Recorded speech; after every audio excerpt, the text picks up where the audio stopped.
ਵਾਹਿਗੁਰੂ ਜੀ ਕਾ ਖਾਲਸਾ ਵਾਹਿਗੁਰੂ ਜੀ ਕੀ ਫਤਿਹ। ਹਾਂਜੀ ਬੇਟਾ, ਲਾਸਟ ਲੈਕਚਰਸ ਦੇ ਵਿੱਚ ਅਸੀਂ de Broglie's hypothesis, Heisenberg uncertainty principle ਤੇ ਡਰਾਬੈਕਸ ਆਫ ਬੋਹਰਸ ਮਾਡਲ ਜਿਹੜਾ ਉਹ ਟੌਪਿਕ ਡਿਸਕਸ ਕੀਤਾ ਸੀ। So in today's lecture we are going to discuss about wave mechanical model of atom ਔਰ quantum mechanical model of atom.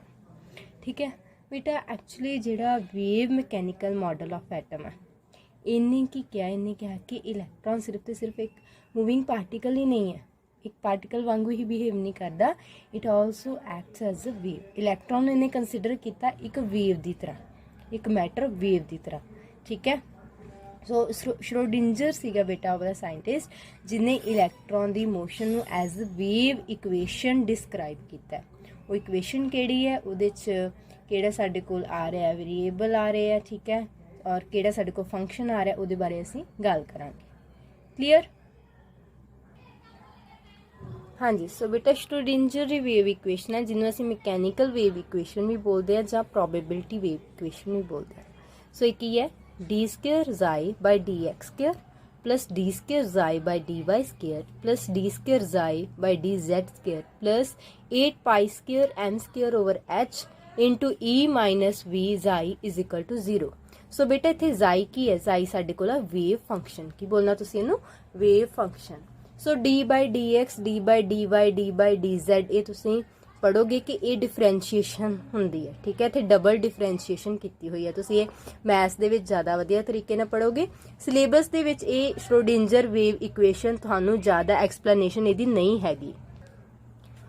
सो इहदे विच बेटा जो जाई है ना, जाई की है साडे कोल वेव फंक्शन। ये इक्वेशन तुसीं एज सच ही लर्न करनी है। जाई की है, जाई दा असल विच कोई फिजिकल सिग्निफिकेंस नहीं हैगा, बट जाई स्केयर जिहड़ा ਜਦੋਂ ਆਪਾਂ ਇਹਦਾ ਸਕੇਅਰ ਕਰ ਦਿੰਨੇ ਆ, ਸੋ ਕੀ ਰਿਪਰੈਜ਼ੈਂਟ ਕਰਦਾ, that represents probability of finding the electron. Probability ਤੁਸੀਂ ਪੜ੍ਹੀ ਹੋਈ ਹੈ 10th ਕਲਾਸ ਵਿੱਚ ਵੀ, ਕਿ ਇਸ ਇਲੈਕਟ੍ਰੋਨ ਨੂੰ ਫਾਈਂਡ ਕਰਨ ਦੀ ਪ੍ਰੋਬੇਬਿਲਿਟੀ ਕਿੱਥੇ ਕਿੰਨੀ ਕੁ ਹੈ, ਉਹ ਜਾਈ ਸਕੇਅਰ ਸਾਨੂੰ ਦੱਸਦਾ। ਸੋ ਬੇਟਾ ਜਿਹੜੀ ਇਹ ਵੇਵ ਇਕੁਏਸ਼ਨ ਹੈ, ਇਹਦੇ ਕੋਈ ਨਾ ਕੋਈ ਸੋਲੂਸ਼ਨਸ ਆਣਗੇ, ਹੈ ਨਾ, ਜਾਈ ਦੀਆਂ ਕੁਝ ਵੈਲਿਊਜ਼ ਆਣਗੇ ਜਦੋਂ ਇਹਨੂੰ ਅਸੀਂ ਪੂਰੀ ਸੋਲਵ ਕਰਾਂਗੇ। ਤੁਹਾਡੇ ਸਿਲੇਬਸ ਸਿਰਫ ਇੰਨੀ ਹੈ, ਤੁਸੀਂ ਇੰਨੀ ਲਰਨ ਕਰਨੀ। एच भी थोनू पता है, प्लैंक्स कॉन्स्टेंट, ई एनर्जी है भी, पोटेंशियल एनर्जी, ये थोनू सारा कुछ पता है, पाई की वैल्यू पता, एम मास ऑफ इलैक्ट्रॉन है। ठीक है, सो इस इक्वेशन के बेटा जिहड़े सॉल्यूशंस होणगे वो 3 वेरीएबल साडे कोल आउंदे आ। वो 3 वेरीएबल्स की दसदे सानू, which represent position of electron, electron की पोजीशन दसदे आ। किहड़ी पोजीशन दसणगे बेटा इलैक्ट्रॉन की, वो वाली पोजीशन दसणगे जिथे इलैक्ट्रॉन नू फाइंड करन दी ਜਿਹੜੀ ਪ੍ਰੋਬੇਬਿਲਿਟੀ ਹੈ ਉਹ ਮੈਕਸਿਮਮ ਹੈ।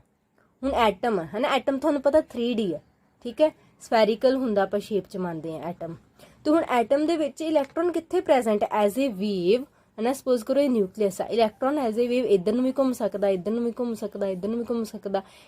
ਕਿੱਧਰ ਨੂੰ ਜਿਹੜਾ ਮੂਵ ਕਰ ਰਿਹਾ, ਕਿੱਦਾਂ ਉਹ ਨਿਊਕਲੀਅਸ ਦੇ ਦੁਆਲੇ ਰਿਵੋਲਵ ਕਰ ਰਿਹਾ, ਕਿੱਥੇ, ਜੇ ਮੰਨ ਲਓ ਇੱਥੇ ਸੀਗਾ, ਥੋੜੀ ਦੇਰ ਬਾਅਦ ਉਹ ਰਿਵੋਲਵ ਕਰਕੇ ਇੱਥੇ ਵੀ ਪਹੁੰਚ ਸਕਦਾ, ਹੈ ਨਾ। ਸੋ ਉਹ ਆਪਣੇ ऑर्बिटल्स ਦੇ ਵਿੱਚ ਜਿਹੜੇ ਕਿ 3D ऑर्बिटल्स ਆ, ਉਹਨਾਂ ਬਾਰੇ ਅਸੀਂ ਗੱਲ ਕਰਾਂਗੇ। ਇਹ ਜਿਹੜੇ ਬੇਟਾ 3 ਵੇਰੀਏਬਲਸ ਆ, ਜਿਹੜੇ ਸੋਲੂਸ਼ਨਸ ਆ ਨਾ ਸ਼੍ਰੋਡਿੰਜਰ ਵੇਵ ਇਕੁਏਸ਼ਨ ਦੇ, ਉਹ ਅਸੀਂ ਲੈਣੇ ਆ N, L ਤੇ M, ਜਿਹੜੇ ਇਸ ਇਕੁਏਸ਼ਨ ਤੋਂ ਆਉਂਦੇ ਆ ਸੋਲੂਸ਼ਨਸ। ਇਹਨਾਂ ਨੂੰ ਅਸੀਂ ਕੁਆਂਟਮ ਨੰਬਰਸ ਬੋਲਦੇ ਆ। ਅੱਗੇ ਅਸੀਂ ਦੇਖਾਂਗੇ ਕੁਆਂਟਮ ਨੰਬਰਸ ਕੀ ਹੁੰਦੇ ਆ, ਕਿੰਨੇ ਤਰ੍ਹਾਂ ਦੇ ਹੁੰਦੇ ਆ, ਤੇ ਉਹ ਕੀ ਦੱਸਦੇ ਆ ਸਾਨੂੰ। ਕਲੀਅਰ ਇੱਥੋਂ ਤੱਕ?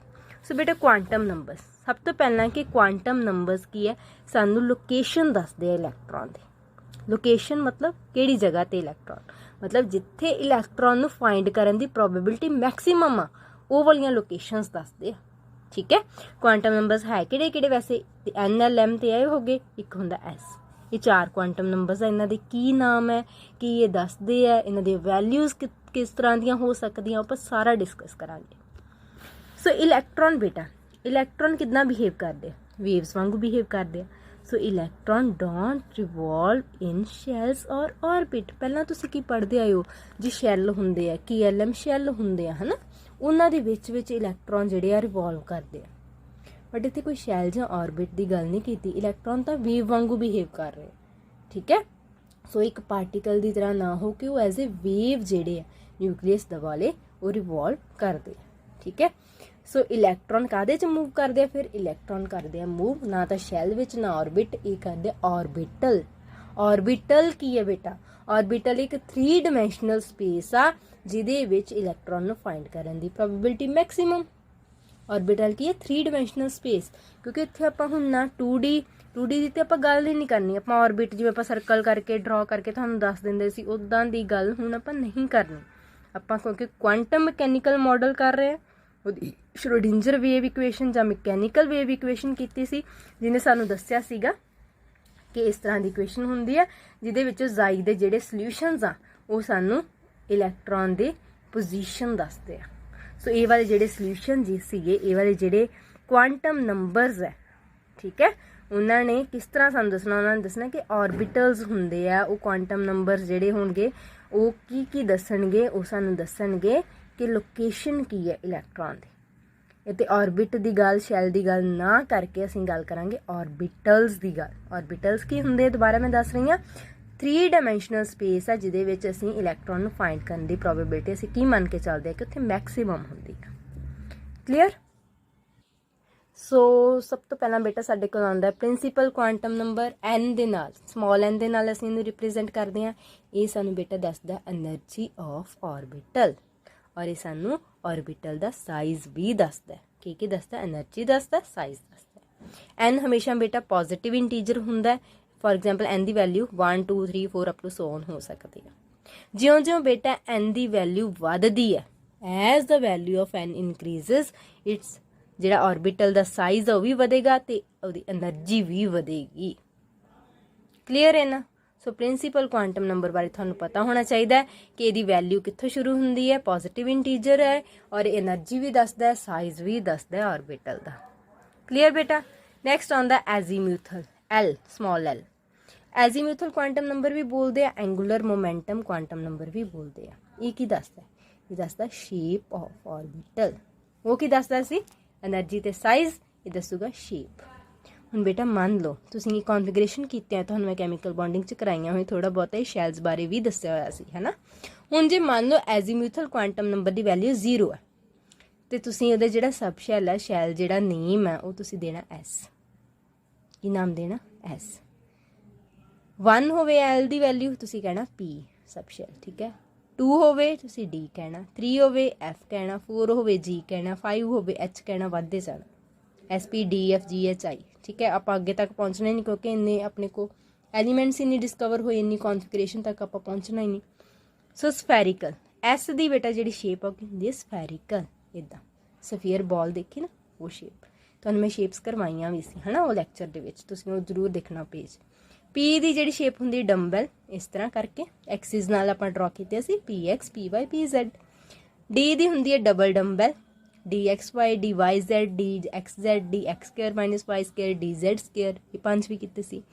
F ਦੀ ਥੋੜੀ ਕੰਪਲੀਕੇਟਡ ਹੈ, 8 ਫੋਲਡ ਸਟਰਕਚਰ ਹੁੰਦੀ ਹੈ, ਤੁਹਾਡੇ ਸਿਲੇਬਸ 'ਚ ਨਹੀਂ ਹੈ। ਇਸ ਤਰ੍ਹਾਂ ਜਿਹੜੀਆਂ ਸਾਰੀਆਂ ਸ਼ੇਪਸ ਅੱਗੇ ਹੋਰ ਕੰਪਲੀਕੇਟਡ ਜਿਹੜੀਆਂ ਸ਼ੇਪਸ ਆ ਹੋਈ ਜਾਂਦੀਆਂ। ਸੋ ਬੇਟਾ ਹੁਣ ਆਪਾਂ ਗੱਲ ਕਰਾਂਗੇ n ਤੇ l ਦੀ। ਅਗਰ ਮੰਨ ਲਓ ਤੁਹਾਨੂੰ n ਦੀ ਵੈਲਿਊ ਤੇ l ਦੀ ਵੈਲਿਊ ਦਿੱਤੀ ਹੋਵੇ, ਤੁਸੀਂ ਕਿਸ ਤਰ੍ਹਾਂ ਸਬਸ਼ੈਲ ਫਾਈਂਡ ਕਰਨਾ। n ਮੰਨ ਲਓ 0, n ਕੀ ਸੀ? ਪ੍ਰਿੰਸੀਪਲ ਕੁਆਂਟਮ ਨੰਬਰ ਜਿਹਦੀ ਕਿ ਪੋਜ਼ਿਟਿਵ ਇੰਟੀਜਰ ਵੈਲਿਊ ਹੁੰਦੀ ਹੈ। n ਮੰਨ ਲਓ 1 ਹੈ, n 1 ਵਾਸਤੇ ਬੇਟਾ l ਦੀ ਵੈਲਿਊ 0 ਹੀ ਹੋਏਗੀ, 0 ਤੋਂ ਵੱਧ ਨਹੀਂ ਹੋ ਸਕਦੀ, ਕਿਉਂਕਿ l is always less than n, ਹਮੇਸ਼ਾ n ਤੋਂ ਘੱਟ ਹੋਏਗਾ, ਠੀਕ ਹੈ। L ਦੀ ਵੈਲਿਊ ਨਾ ਤੁਸੀਂ ਇੱਕ ਚੀਜ਼ ਯਾਦ ਰੱਖਣੀ, L ਦੀ ਵੈਲਿਊ ਜਿਹੜੀ 0 ਤੋਂ ਲੈ ਕੇ ਨਾ ਕਿਸ ਤੱਕ ਹੁੰਦੀ ਹੈ? n-1 ਤੱਕ। n 1 ਸੀ ਨਾ, n-1 ਕਿੰਨਾ ਆਊਗਾ? 0 ਹੀ ਹੋਏਗੀ ਇਹਦੀ, ਕਿਉਂਕਿ 0 ਇੱਕੋ ਹੀ ਵੈਲਿਊ ਹੋਊਗੀ। ਸਬਸ਼ੈਲ ਕਿਹੜਾ ਆਏਗਾ ਬੇਟਾ? ਹੁਣ ਕਿੱਦਾਂ ਫਾਈਂਡ ਕਰਨਾ? n1 ਪ੍ਰਿੰਸੀਪਲ ਕੁਆਂਟਮ ਨੰਬਰ ਲਾਓ ਅੱਗੇ, 1s 2s ਲਿਖਦੇ ਸੀ ਨਾ। ਸੋ 1 ਕੀ ਹੈ ਇੱਥੇ ਬੇਟਾ? 1 ਵਾ n ਦੀ ਵੈਲਿਊ, ਪ੍ਰਿੰਸੀਪਲ ਕੁਆਂਟਮ ਨੰਬਰ ਦੀ ਵੈਲਿਊ। s ਕੀ ਹੈ? s ਤੁਹਾਡੇ ਕੋਲ ਐਜ਼ੀਮੂਥਲ ਦੀ ਵੈਲਿਊ, ਕਿਹੜਾ ਸਬਸ਼ੈਲ ਹੈ? S। ਕਲੀਅਰ। 2 n ਦੀ ਵੈਲਿਊ ਮੰਨ ਲਓ 2 ਆ, ਤੁਹਾਡੇ ਕੋਲ ਦੀਆਂ ਕਿੰਨੀਆਂ ਵੈਲਿਊਜ਼ ਆਉਣਗੀਆਂ ਬੇਟਾ? ਇੱਕ ਆਏਗੀ 0, ਇੱਕ ਆਏਗੀ 1, ਕਿਉਂਕਿ n-1 ਕਿੰਨਾ ਆ ਜਾਏਗਾ? 2 - 1 1। ਸੋ ਦੋ ਵੈਲਿਊਜ਼ ਆਉਣਗੀਆਂ 0 ਤੋਂ ਲੈ ਕੇ, ਠੀਕ ਹੈ, ਇੱਥੇ ਇਕੁਅਲ ਟੂ ਵੀ ਪਾ ਲਓ, 0 ਤੇ 1 ਆਏਗੀ। 0 1 ਜਦੋਂ ਮੰਨ ਲਓ ਹੁਣ n ਦੀ ਵੈਲਿਊ 2 ਹੈ, l ਦੀ ਵੈਲਿਊ ਕਿੰਨੀ ਆ? 0। l 0 ਵਾਸਤੇ ਕਿਹੜਾ ਹੁੰਦਾ? ਇੱਥੋਂ ਦੇਖੋ S। ਸੋ ਕਿੰਨੀ ਆਏਗੀ? 2s ਆ ਜਾਏਗੀ ਨਾ, ਸੌਰੀ। ਸੋ 2s ਆ ਜਾਏਗਾ। ਤੇ 2p ਵਾਸਤੇ ਕੀ ਆਏਗਾ? 2p वास्ते n ਦੀ ਵੈਲਿਊ 2 2 ਅੱਗੇ ਲੱਗਾ ਉਹ ਤਾਂ 2 ਹੀ ਆਏਗਾ ਠੀਕ ਹੈ। r2 n ਦੀ ਵੈਲਿਊ ਦੱਸਦਾ ਪਿਆ। ਆ l ਦੀ ਵੈਲਿਊ 1 ਵਾਸਤੇ ਕੀ ਹੁੰਦਾ p, ਸੋ 2p ਆਏਗਾ। ਇਸ ਤਰ੍ਹਾਂ ਜਦੋਂ n3 ਹੋਏਗਾ l ਦੀ ਵੈਲਿਊ ਤੁਹਾਡੇ ਕੋਲ ਹੋਣਗੇ 0 1 2 ਤੁਹਾਡੇ ਕੋਲ ਵੱਖਰੇ ਵੱਖਰੇ ਸਬ ਸ਼ੈਲਸ ਆਣਗੇ 3s 3p 3d। n ਦੀ ਵੈਲਿਊ 4 ਹੈ l ਦੀ ਵੈਲਿਊ 0 1 2 3 ਹੋ ਸਕਦੀ ਹੈ। ਸਬ ਸ਼ੈਲ ਆਣਗੇ 4s 4p 4d ਤੇ 4f। ਇੱਥੇ ਤੱਕ ਪਤਾ ਲੱਗਾ। ਤੇ 5 ਵਾਸਤੇ ਕੀ ਆਣਗੇ 5s 5p 5d 5f 5g। Clear ਠੀਕ ਹੈ ਇੱਥੇ ਤੱਕ। ਬੇਟਾ ਇਹਦੇ ਵਾਸਤੇ ਯਾਦ ਰੱਖਣਾ the value of l is 0 to l to n-1 0 ਤੋਂ ਜਾ ਕੇ n-1 ਤੱਕ ਜਾਂਦੀ। ਕਲੀਅਰ ਇੰਨਾ ਹੀ ਫਿਲਹਾਲ ਕਰੋ ਅੱਜ ਵਾਸਤੇ। ਪ੍ਰਿੰਸੀਪਲ ਤੇ ਜਿਹੜਾ ਤੁਹਾਡੇ ਕੋਲ ਐਜ਼ੀਮੂਥਲ ਕੁਆਂਟਮ ਨੰਬਰ ਹੈ ਠੀਕ ਹੈ, ਥੋੜਾ ਜਿਹਾ ਇੰਨਾ ਹੀ ਤੁਸੀਂ ਅੱਜ ਵਾਸਤੇ ਕਰੋ ਤਾਂ ਕਿ ਤੁਹਾਨੂੰ ਨਾਲ ਸਮਝ ਲੱਗਦੀ ਜਾਏ। ਫਿਰ ਕੱਲ੍ਹ ਦਾ ਲੈਕਚਰ ਦੇ ਵਿੱਚ ਅਸੀਂ ਬਾਕੀ ਕੁਆਂਟਮ ਨੰਬਰਸ ਤੇ ਇਹਨਾਂ ਦੇ ਵਿੱਚ ਅਸੀਂ ਥੋੜੇ ਇਹਨਾਂ ਨੂੰ ਕਿੱਦਾਂ ਫਾਈਂਡ ਵੀ ਕਰ ਸਕਦੇ ਹਾਂ, ਕੋਈ ਇੱਕ ਵੈਲਿਊ ਦਿੱਤੀ ਹੋਵੇ ਦੂਜੀ ਕਿੱਦਾਂ ਫਾਈਂਡ ਕਰਨੀ ਉਹਦੇ ਬਾਰੇ ਡਿਸਕਸ ਕਰਾਂਗੇ। ਥੈਂਕ ਯੂ ਬੇਟਾ।